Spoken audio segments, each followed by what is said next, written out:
The mansion was glowing with golden lights that evening, the kind that made everything look perfect from the outside. Crystal chandeliers sparkled above the long dining table while wealthy guests laughed and clinked their glasses together. Expensive perfumes mixed with the smell of rich food, and soft music played quietly in the background. But for Amara, the young maid carefully moving between the guests, the night felt heavy. She held a silver tray with trembling hands, trying to stay invisible like she had learned to do. One mistake in this house could cost her everything. Her eyes briefly glanced at Mrs. Dlamini, the proud owner of the mansion, sitting at the head of the table wearing diamonds that reflected the chandelier light. "Careful, girl," Mrs. Dlamini snapped suddenly, noticing Amara walking too close to the table. Her voice was sharp enough to cut through the music. Amara quickly lowered her head. "Yes, madam." She stepped forward to serve a guest, but in that exact moment someone moved their chair back. The tray tilted slightly. A glass slipped.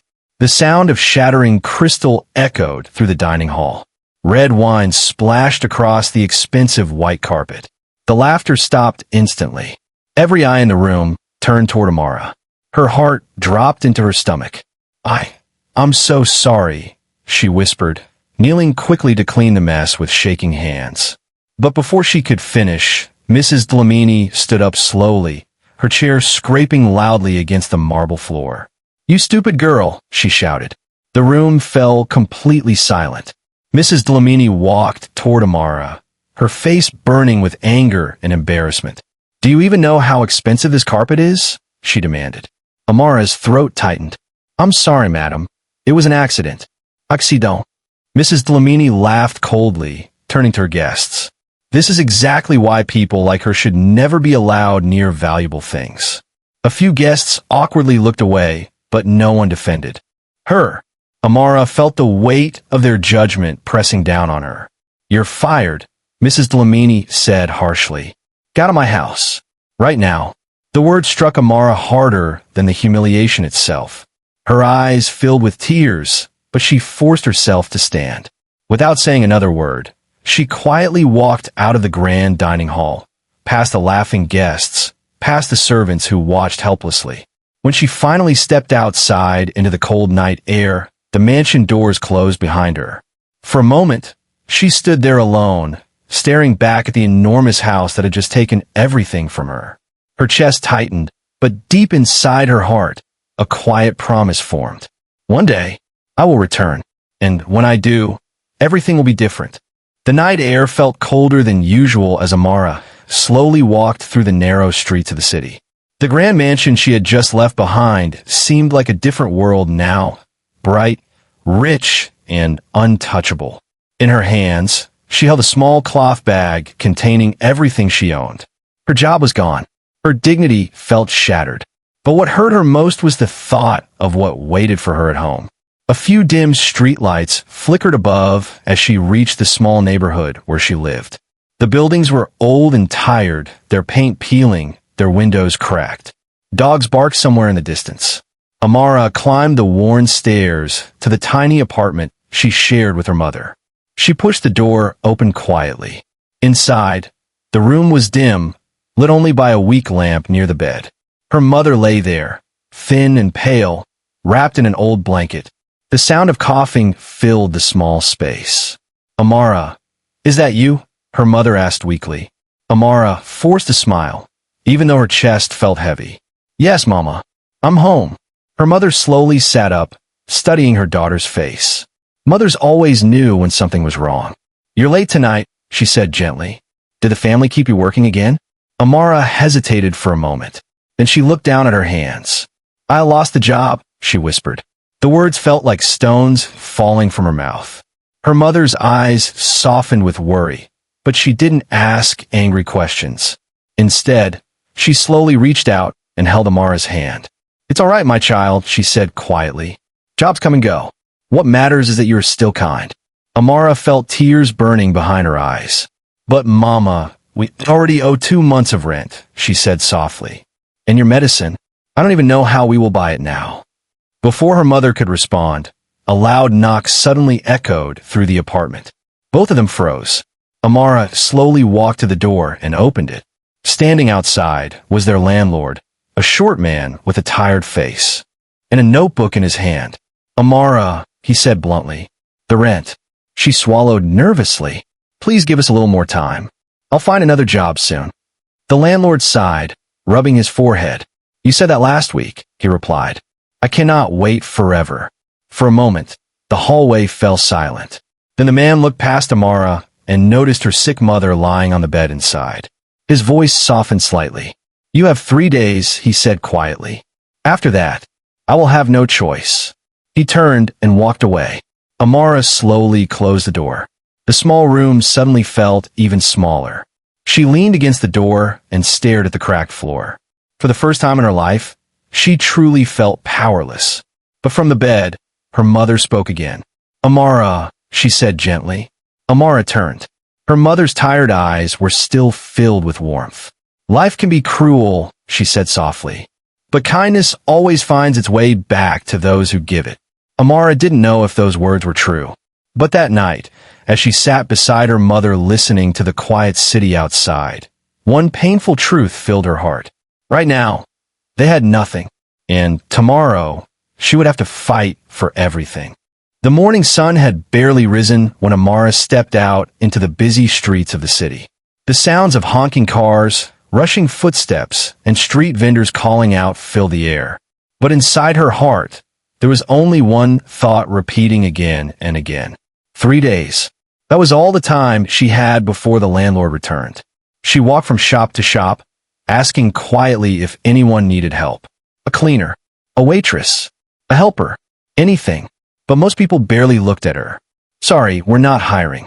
Come back next month. Leave your name, maybe later." Each rejection felt heavier than the last. By midday, the sun was blazing above the crowded streets, and Amara felt her legs growing tired. She sat down on a small bench near a busy intersection, her stomach empty and her mind full of worry. "What am I going to do?" she wondered. Just as she was about to stand again, she noticed something unusual. Across the street, an elderly man was walking slowly along the sidewalk, carrying a small leather briefcase. His steps looked unsteady. For a moment, he stopped, holding his chest as if struggling to breathe. Then suddenly, he collapsed. People nearby glanced over, but most simply kept walking. "Someone should call an ambulance," a passerby muttered, continuing on their way. Amara's heart raced. Without thinking, she jumped up and ran across the street. Sir, can you hear me?" she asked, kneeling beside him. The man's eyes were half open, his breathing weak. "Water," he whispered. Amara quickly grabbed her small bottle and helped him take a sip. "It's okay," she said gently. "I'm here." She waved urgently at a taxi passing by. "Please help. He needs to go to the hospital." The driver hesitated for a moment, then nodded. Together, they carefully helped the old man into the back seat. At the hospital, Amara stayed beside him while the doctors examined him. After what felt like hours, a nurse finally returned with a reassuring smile. "We'll be fine," she said. It was only exhaustion. Relief washed over Amara. She turned to leave quietly, thinking her part was done. But just as she reached the door, a calm voice called out behind her. "Wait, young lady." Amara turned. The old man was sitting up now, looking much stronger. His kind eyes studied her carefully. "You stayed," he said softly. "Most people wouldn't." Amara shrugged shyly. "You needed help." The man smiled. "My name is Kofi," he said, extending his hand. "Mr. Kofi." Amara shook it politely. "I'm Maid." He nodded thoughtfully. "Tell me, Amara, what do you do for work?" For a moment, she hesitated. Then she answered honestly. I'm looking for a job." Mr. Kofi leaned back slightly, studying her face as if measuring something deeper than her words. "Interesting," he murmured. A small smile slowly appeared on his face. "You see, Amara," he continued, "I happen to own a company." Amara blinked in surprise. "It's not doing very well right now," he admitted, "but I have always believed that the right people can change everything." He paused before asking one simple question. "Would you like to work for me?" Amara's heart skipped. For the first time in days, something unfamiliar appeared inside her chest. Hope. The small office building looked nothing like the grand mansion where Amara had once worked. Its paint was fading, the furniture was old, and the hallways were quiet in a way that felt almost forgotten. But when Amara walked through the doors on her first day, something inside her heart told her this place was the beginning of a new life.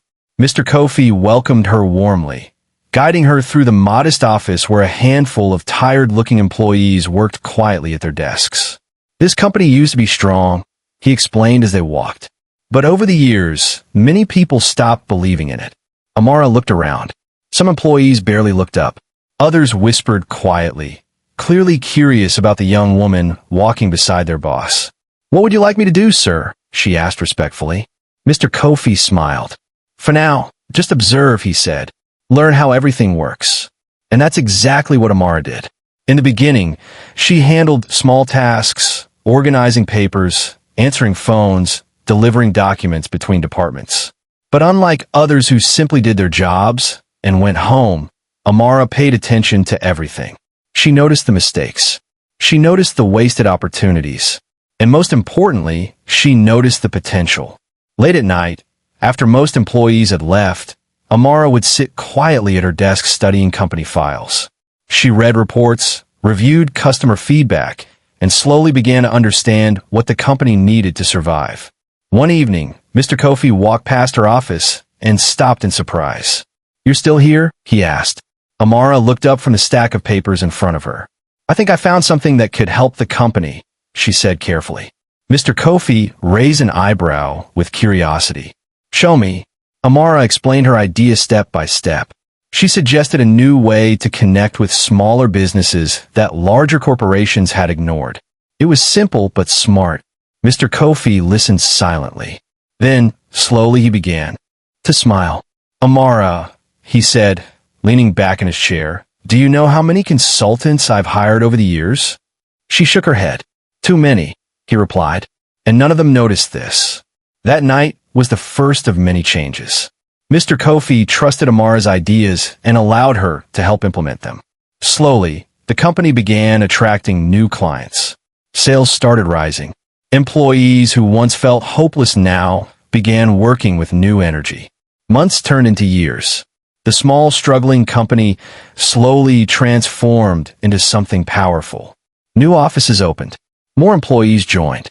And Amara's role in the company grew larger with every success. One afternoon, during an important meeting, a senior manager quietly asked Mr. Kofi something that had been on everyone's mind. "Sir, why do you trust her so much?" Mr. Kofi looked across the room at Amara, who was explaining a strategy to the team with quiet confidence. Then he answered simply, "Because she knows what it feels like to have nothing," he said. "And people like that never waste an opportunity." As Amara stood there, speaking with calm determination, she didn't realize something important. The same world that once looked down on her was slowly beginning to rise beneath her feet. The boardroom was unusually quiet that morning. Sunlight filtered through the tall glass windows, casting long shadows across the polished table where the company's directors sat, each one fidgeting with papers or glancing nervously at the door. Amara walked in, her heart steady but her mind racing. Today was unlike any other day at the company. Mr. Kofi had passed away peacefully the night before, leaving behind not only a grieving staff, but also a mystery that everyone had been whispering about. The rumor had spread like wildfire. What did the old man leave behind? And to whom? Amara's own hands felt clammy as she folded them in front of her, trying to maintain calm while the tension in the room pressed down like a heavy weight. A tall lawyer with silver hair entered, carrying a leather folder that looked both intimidating and important. "Good morning," he began in a firm but measured tone. "We are here to read the last will and testament of Mr. Kofi, CEO of Kofi Enterprises." The words alone made the air heavier, and every director shifted in their seats, anticipation etched across their faces. Amara took a deep breath and tried to steady herself. Could it be me? She wondered, though a small part of her was terrified to hope. The lawyer opened the folder and cleared his throat. The deceased, Mr. Kofi, expressed in his will that his entire estate, including Kofi Enterprises, The company, all assets and properties, shall be inherited by the person who has consistently demonstrated honesty, loyalty, and an understanding of the company's true mission. He paused, letting the words hang in the room like a storm about to break. The directors exchanged puzzled glances. Whispers of confusion and disbelief began to ripple quietly across the table. Not me, surely, Amara thought, her pulse quickening. Then the lawyer looked directly at her. That person is Amara. The word struck her like a thunderclap.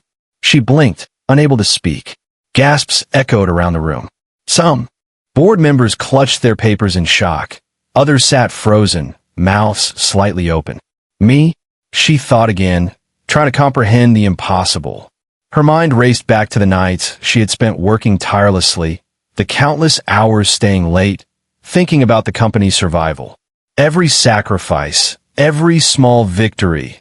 This was the moment it had all been for. The lawyer continued.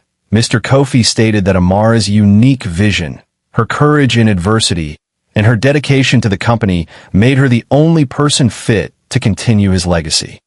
Amara's eyes filled with tears. It was more than just inheritance. It was trust, recognition, and a validation of every struggle she had endured.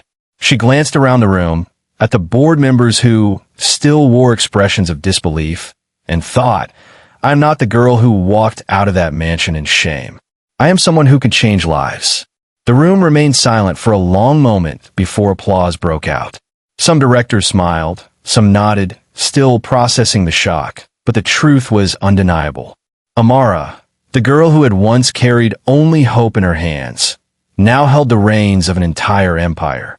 And deep inside, she knew that this moment wasn't just about wealth. It was about responsibility, about using her journey to honor Mr. Kofi's faith in her, and about showing that even those who start with nothing can rise to unimaginable heights. Years had passed since Amara had first walked away from that grand mansion as a young maid, humiliated and powerless. Now, as she pulled her sleek car to a stop in front of the same property, a wave of memories hit her like a sudden storm. The house stood proudly on the hill, its white pillars and sprawling gardens still immaculate, though a small for sale sign had been placed subtly near the entrance.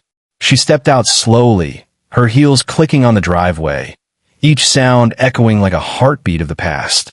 Her mind swirled with emotions, curiosity, anticipation, and a flicker of something she didn't want to admit: revenge. She pushed the thought aside, reminding herself of everything she had become and everything she had learned about life since that night. A cheerful real estate agent, clipboard in hand, approached her immediately, sensing her interest. "Good morning, ma'am. You're here for the mansion, I'd assume?" he asked with a practiced smile. "Yes," Amara replied calmly, though inside, her heart raced. Her eyes scanned the building again, taking in every detail. The wide steps she had once nervously climbed, the grand door she had hesitated to open as a young maid, and the balcony where Mrs. Dlamini had once looked down at her with disdain. Every corner of the house seemed to whisper fragments of the past. The agent gestured for her to follow. "It's in excellent condition, fully furnished, and ready for immediate occupancy. But I must warn you, this house has quite a reputation. Families have come and gone, but it always seems to find its way back to someone special." Amara smiled faintly at the words, her thoughts drifting. Special? Back then, I was nothing. Now, maybe I'm someone special. As they entered the mansion, the memories hit harder. She could almost hear the voices of guests laughing, see the sharp look Mrs. Dlamini had given her, and feel the weight of embarrassment that had once pressed her to the floor. The hallways, which had seemed intimidating in her youth, now felt like an empty canvas, ready for a new story. Her hands lingered on the railing, smooth and cold under her touch, and she couldn't help but imagine what it would feel like to own this place, to walk these halls not as a servant, but as the one in command. The agent looked at her expectantly. "Well, ma'am, would you like to make an offer?" Amara paused, taking a deep breath. The thought of ownership, power, and transformation filled her with both excitement and a strange sense of justice. "All these years, I dreamed of a life like this, and now it's within my reach." With a calm smile that hid the flood of emotions inside her, she nodded. Yes, I'll take it. This house is mine. For the first time, the mansion that had once symbolized humiliation now represented triumph, a new chapter, and the proof that a girl with nothing could rise to own everything. And as the for sale sign was removed, she felt an electric mix of curiosity and emotional tension, because the next time she stepped inside, everything would be different. The Dlamini family had gathered nervously in the small sitting room of their current, modest home. Gone were the days of grandeur. The mansion they had once ruled now felt like a distant dream slipping through their fingers. Mrs. Dlamini paced back and forth, her heels clicking sharply against the polished floor. Who could possibly buy that house? She muttered, her voice trembling with both fear and disbelief. It's priceless.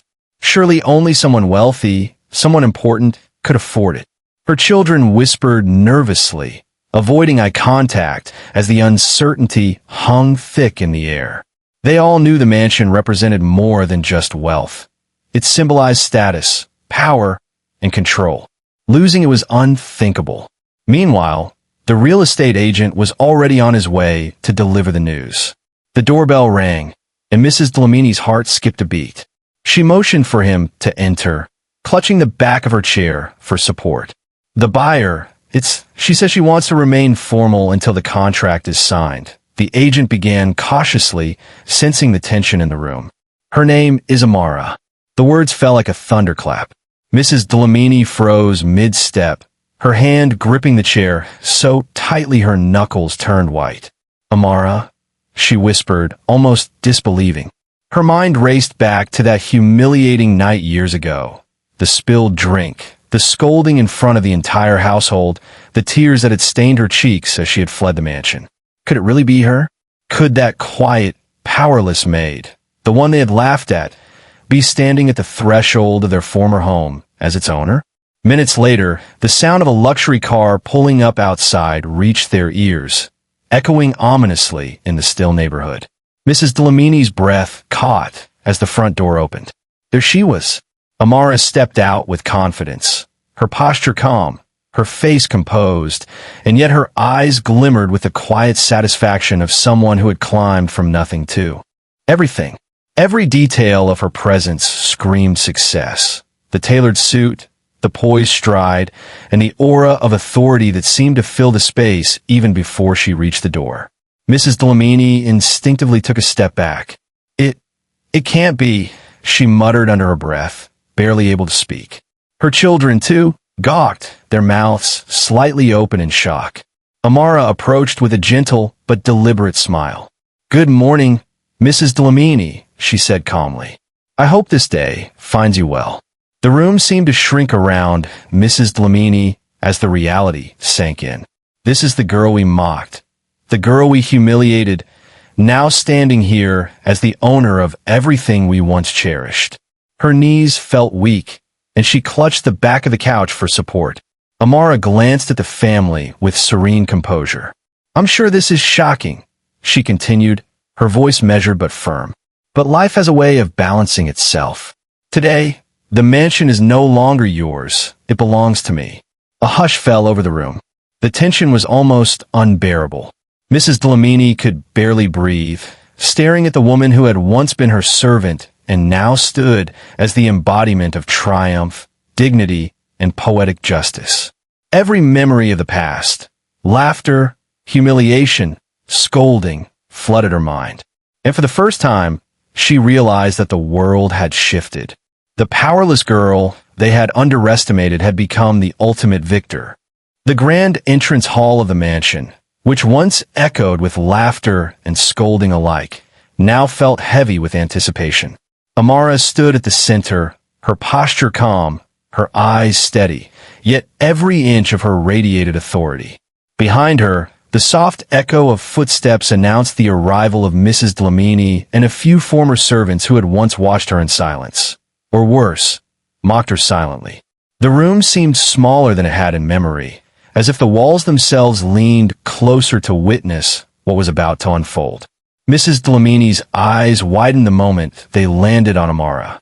She could hardly breathe, the disbelief painted clearly across her face. The power dynamics had reversed in an instant. The girl they had humiliated years ago was now the owner of the mansion, a woman who had conquered every obstacle that had once held her down. Amara's gaze swept across the room. She remembered every whisper, every harsh word, and every mocking glance. Yet, her mind was calm, focused. This isn't about revenge, she thought. This is about justice and dignity. She took a measured step forward and addressed the former mistress of the house. "Mrs. Dlamini," she said softly but firmly, "you and your family no longer hold power here. The mansion belongs to me now." Mrs. Dlamini's lips trembled, her eyes glossy with a mixture of shame and fear. "Amara, I never imagined," she stammered, struggling to find words. Her voice faltered, betraying the weight of memories she had tried to bury. Every insult, every scolding, every tear she had caused years ago now returned to her in sharp clarity. One of the former servants, who had once quietly observed Amara's humiliation, whispered under their breath, "Is it really her?"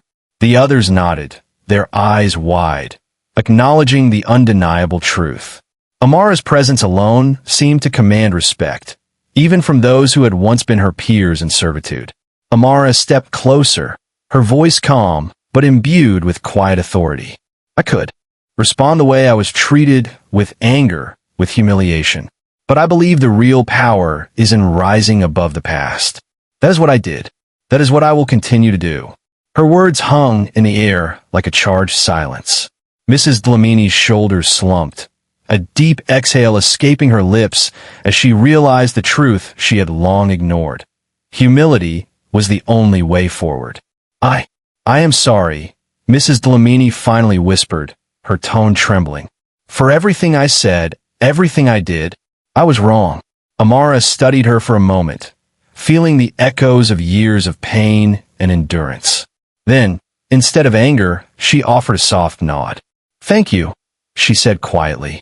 Acknowledgement is the first step toward change.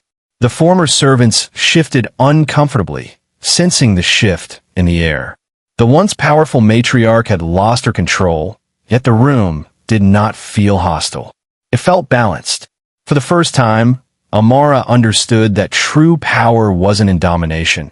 It was in mastery over oneself, in the courage to forgive and rise. As Mrs. Dlamini lowered her gaze in shame and Amara stood tall in quiet victory, the mansion seemed to exhale alongside her. This confrontation was not about vengeance. It was about reclaiming life, dignity, and the truth that had been buried for too long. The mansion was silent now, the echoes of the past fading into a tense stillness that seemed to settle over every polished floor and ornate staircase. Amara stood in the center of the grand hall, her hands folded calmly, her gaze steady on Mrs. Dlamini, who had lowered her eyes in quiet shame.